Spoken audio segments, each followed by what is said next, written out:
What's going on, everybody? Jason truck.Happy here, and I am going to tell you a story, but before that I want to apologize in advance for the crappy windshield wipers making all that weird noise and the rain coming down.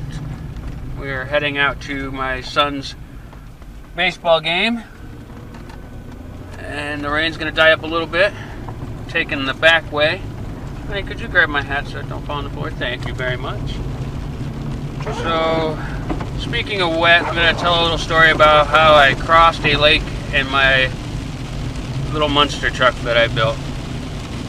I had this 1985 Toyota pickup truck, extended cab. If you've ever seen the movie Back to the Future, the truck that Michael J. Fox wanted real bad in that movie, he ends up getting it in the end there. However that turned out, I can't remember offhand, but the same exact body style. That's the truck I had. And I actually painted it camouflaged. It just fit. It just suited the reason why I was building it, because I was building it to be a mud truck.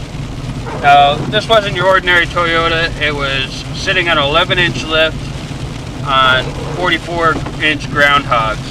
And I'm talking big, wide groundhogs too. So this thing looked totally mean. If I'm 6 foot, like if I was going to get measured, they'd say 6 foot, but be honest, I'm just a smidgen below. I'm like 5'11" and a half, I'd say.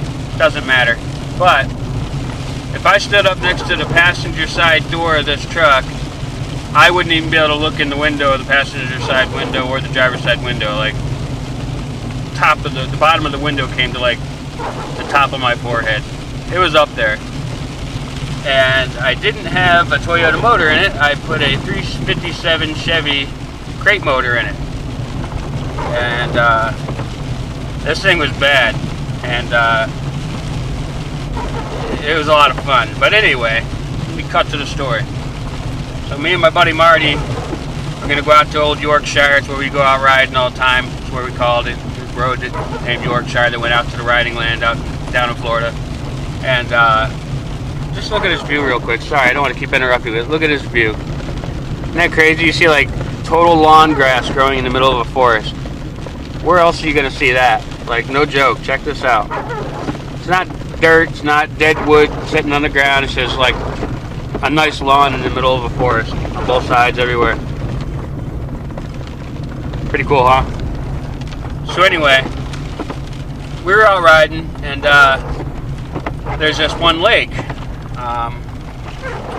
The lake's name was Titty Lake. It wasn't a very big lake, but it's still big enough to be a lake. And they called it Titty Lake because it had two islands in the middle of it right next to each other that were like two big hills sticking out of the water. Hence the name Titty Lake. I didn't name it, people. Okay, I'm just telling you the story. So, we get to the lake, and I was like, you know what? I say we try and cross it. And my buddy Marty's like, oh, I don't know, you know. That's you get stuck out there, you're kind of screwed because there's not a whole lot of people out and about. But I was like, let's try it, let's do it. So I pull into the lake and I start crossing it. Water gets up to right below the window. Like, if you look at my truck, I can see the water just like maybe an inch below the window, and I'm going real slow, and I could see the water. It was all the way just at the top of my hood. So it was pretty deep. It was probably, I would say, minimum 5 foot 8-9 inches deep. Up there. I don't know if you can see him. See him running, guys? Sorry, it might be a few pauses like that in this video. I'm on one of those roads where anything can happen. A chainsaw massacre, killer, deer, turkey. You never know what's going to happen out here. But anyway, so I got to the middle of the lake and I came to a stop. And I left the truck running. We were just hanging out there talking and goofing off and being amazed that we made it all the way out in the middle of this lake. At this point, you know, I'd never seen anybody drive out in this lake. So I was like, I just want to see how far we could go.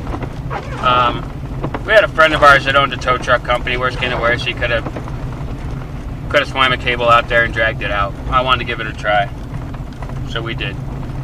Well, while we were out there, this Jeep came up from the trail, and he seen me out there, and I think I think he thought that I was stuck out in the middle of the lake and that he was going to be a, you know, look at my awesome Jeep, you know, and he probably had like a 6-inch lift with some, you know, like 33s on it, you know, all terrains, and he had a snorkel hanging out of it. So I think he thought that he was going to come out to the middle of the lake to hook up and tow me out. And it's kind of far from shore, so, and we didn't really notice what he was doing at first. I just thought, oh man, you don't want to take that Jeep in here.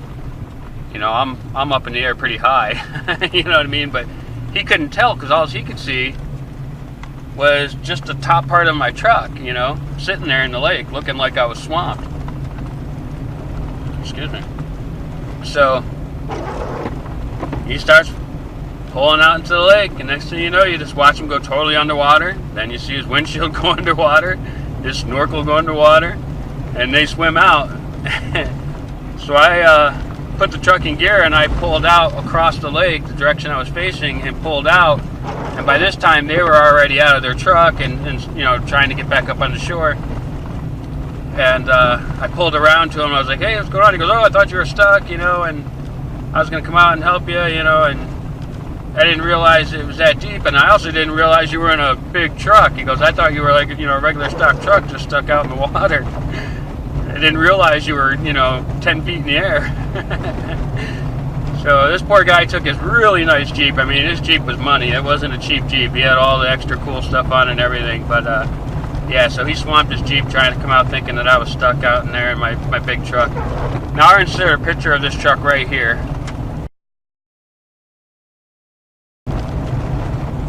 And that's her right there. I don't have her anymore. Another funny story about that truck, while I'm at it, is one time I broke a hub on it, and I was about a mile from my house, and I lived like 3 blocks up from the beach. Really, really nice neighborhood. My neighbors hated me with this truck. I actually parked it on an empty lot right next to my house. We lived right on a canal, a big in-ground pool. Real nice place. Like, it didn't match the area for sure, but there was nothing they could do about it. But I just got done building it and putting a Chevy 350 motor in there, and I took it out, got about a mile from the house, and one of my hubs broke. So it means my steering was gone. So I'd have to get out. I got out of the truck. I'd take the sledgehammer, I'd bang the tire straight, I'd drive like 2 inches, and it would turn again. And I was like, this ain't gonna work, so I had to call a tow truck. Well, this was about 8 in the morning.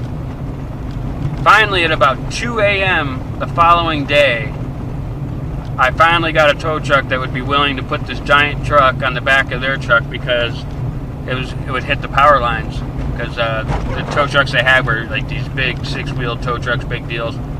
And they were already up kind of high. Then my truck being up that high, they would have to pull like a permit and a special thing to be able to tow my truck. And I go, look, man, you see that house, that street right down there, like 3 blocks down? That's my street. That's where I gotta go. We only have to go under 1 wire, and I'm pretty sure we won't hit it. Our guide you through. They wouldn't do it. Finally, one of the guys who worked for the tow truck company went home with the truck and came back out to my house at 2 a.m. and said, let's go get your truck. And we got lucky because it was literally rubbing the telephone line.